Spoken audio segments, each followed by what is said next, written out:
Pesawat tempur Rusia menghancurkan pangkalan angkatan bersenjata Ukraina dengan serangan FAB-3000 di Lipsy. Serangan udara ini mendukung tindakan pasukan unit utara Rusia terus bergerak ke arah Kharkov. Petugas intelijen mengidentifikasi konsentrasi pasukan musuh di desa Lipsy. Setelah mengirimkan koordinat, musuh diserang dengan bom berpemandu, demikian keterangan video yang diunggah 22 Juli. Perkembangan lain, di wilayah perbatasan wilayah Kharkov, pertempuran sengit terus berlanjut tidak hanya di Volchansk, tetapi juga di wilayah Glubokoye, tempat pasukan Rusia memukul mundur serangan balik Ukraina.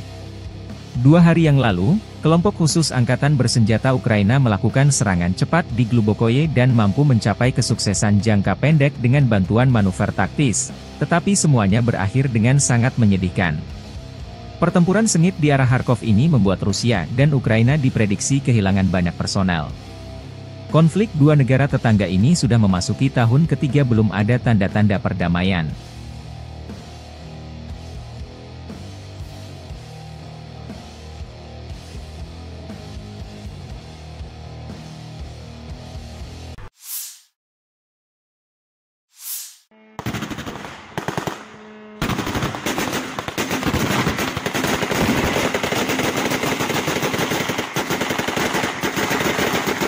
Pertahanan udara Ukraina mengklaim menembak jatuh 35 dari 39 pesawat nirawak serang jenis Shahed Rusia pada 21 Juli malam.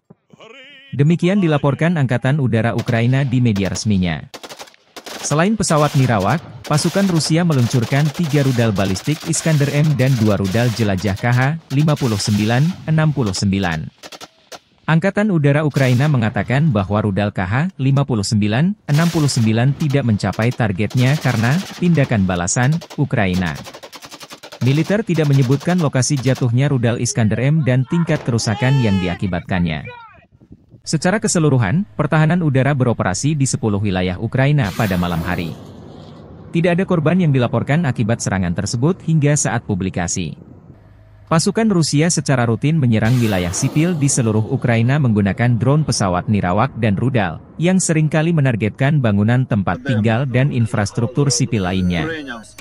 Serangan Rusia terhadap jaringan energi Ukraina telah meningkat dalam beberapa bulan terakhir, yang mengakibatkan kerusakan parah atau kerusakan parah pada beberapa fasilitas energi dan memaksa Ukraina untuk memberlakukan pemadaman listrik bergilir yang lama.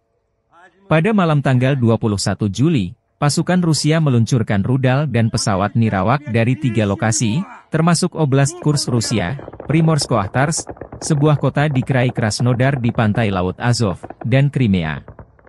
Semua pesawat nirawak yang menargetkan Kiev dihancurkan oleh pertahanan udara di luar kota, menurut administrasi militer kota Kiev. Selama 2 minggu terakhir, ini setidaknya merupakan upaya nyata kelima oleh musuh untuk menyerang ibu kota dengan pesawat nirawak, tulis Serhiy Popko, Kepala Administrasi Militer Kota, di media sosial. Setidaknya 1 rudal menghantam beberapa infrastruktur penting di Oblast Sumy pagi ini, kata Administrasi Militer Oblast Sumy. Layanan penyelamatan bekerja di lokasi tersebut pada pukul 7.30 pagi. Tidak ada informasi tentang korban yang dilaporkan. 2 pesawat nirawak juga ditembak jatuh di atas Oblast Sumy, yang berbatasan dengan Oblast Kursk Rusia. Menurut laporan otoritas setempat, drone juga dijatuhkan di wilayah Poltava, Dnipropetrovsk, dan Mykolaiv.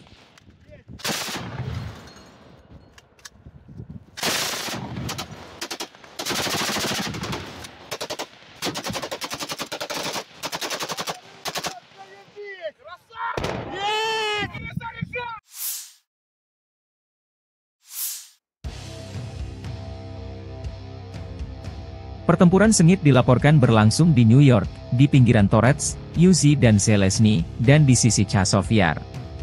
Analisis militer Deep State melaporkan hal ini 21 Juli malam. Menurut staf umum Angkatan Bersenjata Ukraina ke arah Torets, Angkatan Bersenjata Rusia melakukan 5 serangan di Severny, Torets dan Zelezny, 2 pertempuran sedang berlangsung. Pasukan Rusia juga maju di daerah Kalinovka di sisi utara Chazov Yar. Staf Umum Angkatan Bersenjata Ukraina dalam laporan malam hari melaporkan bahwa ke arah Kramatorsk, pasukan Rusia melakukan 5 serangan di daerah Chazov Yar dan Andreevka, 2 pertempuran sedang berlangsung. Sementara tentara Rusia bergerak maju di New York dan pinggiran kota Torets.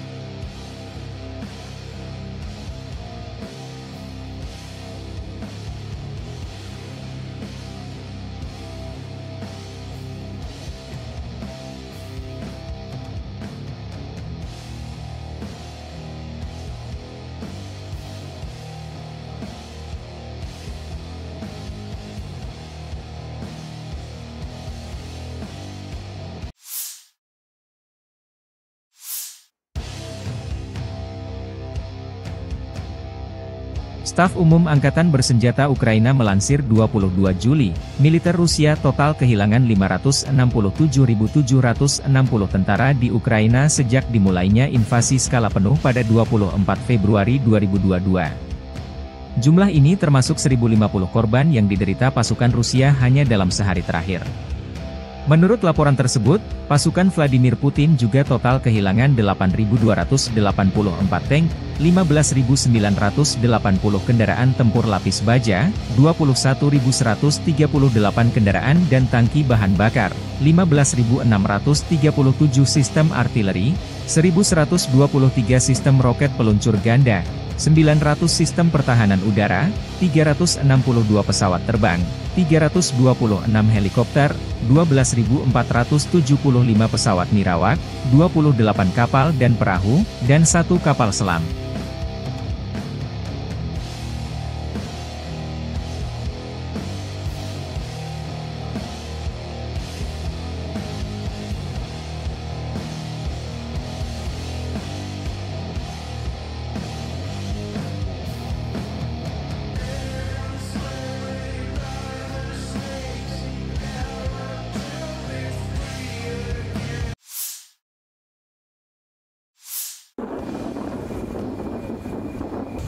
Militer Rusia merilis rekaman pesawat tempur supermanuver multiperan Su-35S dengan kontrol vektor dorong melakukan misi patroli udara di zona operasi khusus sepanjang waktu.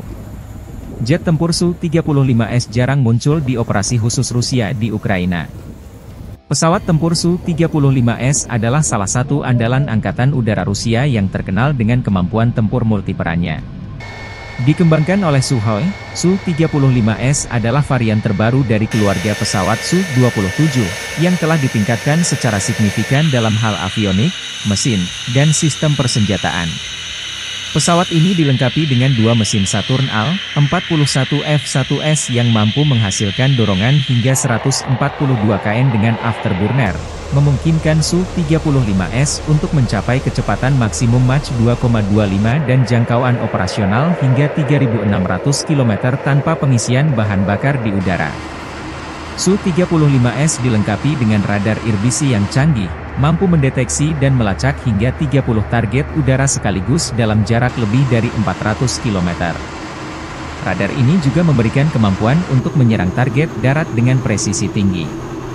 Selain itu, Su-35S memiliki sistem peperangan elektronik, IU, yang ditingkatkan untuk perlindungan terhadap ancaman rudal dan gangguan radar musuh.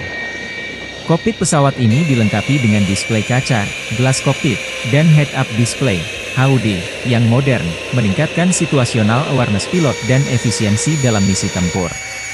Salah satu keunggulan utama Su-35S adalah kemampuan manuvernya yang luar biasa, berkat desain aerodinamis yang unggul dan teknologi thrust vectoring yang memungkinkan mesin mengubah arah dorongannya. Hal ini memberikan keunggulan signifikan dalam dogfight dan pertempuran udara jarak dekat. Persenjataan Su-35S mencakup berbagai jenis rudal udara ke udara dan udara ke darat, bom pintar, dan kanon 30 mm GSH-31, menjadikannya platform tempur yang sangat fleksibel dan mematikan. Dengan kombinasi kecepatan, jangkauan, kemampuan deteksi, dan persenjataan canggih, Su-35S mampu melaksanakan berbagai misi tempur, mulai dari superioritas udara, serangan darat, hingga misi penindasan pertahanan udara musuh, SEAD. Keandalan dan kemampuan multiperannya membuat Su-35S menjadi salah satu pesawat tempur yang paling dihormati dan diandalkan oleh Angkatan Udara Rusia serta menarik minat beberapa negara lain yang mencari peningkatan kemampuan Angkatan Udara mereka. Получил боевую задачу на прикрытие своих самолетов Су-25, выполнил взлет с аэродрома, вышел в район прикрытия своих самолетов, выполнил боевую задачу. Самолеты Су-25 отработали штатно и ушли на аэродром базирования. Соответственно, ушел с боевого курса, выполнил уход в сторону своего аэродрома, совершил успешную посадку на своем аэродроме.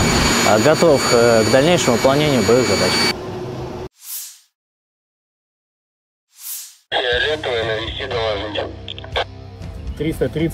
Militer Rusia merilis rekaman awak meriam D-30-122 mm menggempur pertahanan Ukraina di arah Kherson. Video dipublikasikan beberapa waktu lalu.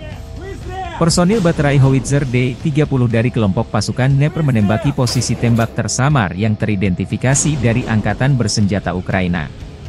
Selain itu, pengintaian mengkonfirmasi kehancuran pos pengamatan musuh yang didirikan di sebuah rumah kosong. Howitzer D-30 adalah salah satu artileri medan yang paling terkenal dan banyak digunakan di dunia, pertama kali diperkenalkan oleh Uni Soviet pada tahun 1960-an. Howitzer ini dirancang untuk memberikan dukungan tembakan yang kuat bagi unit infanteri dan lapis baja. Dengan kaliber 122 mm, D-30 mampu menembakkan berbagai jenis amunisi, termasuk peluru peledak tinggi, peluru anti-tank, dan peluru asap. Howitzer ini memiliki kecepatan tembakan maksimal 8 putaran per menit dan jangkauan tembakan efektif hingga 15,4 km dengan amunisi standar. D-30 memiliki desain yang unik dengan roda 3 yang dapat diputar 360 derajat, memberikan fleksibilitas tinggi dalam penempatan dan orientasi tembakan.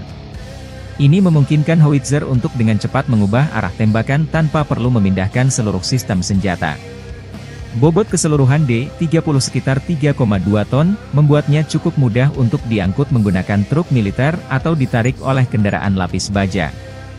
Sistem recoilnya yang efektif juga membantu mengurangi hentakan tembakan, sehingga meningkatkan akurasi dan stabilitas.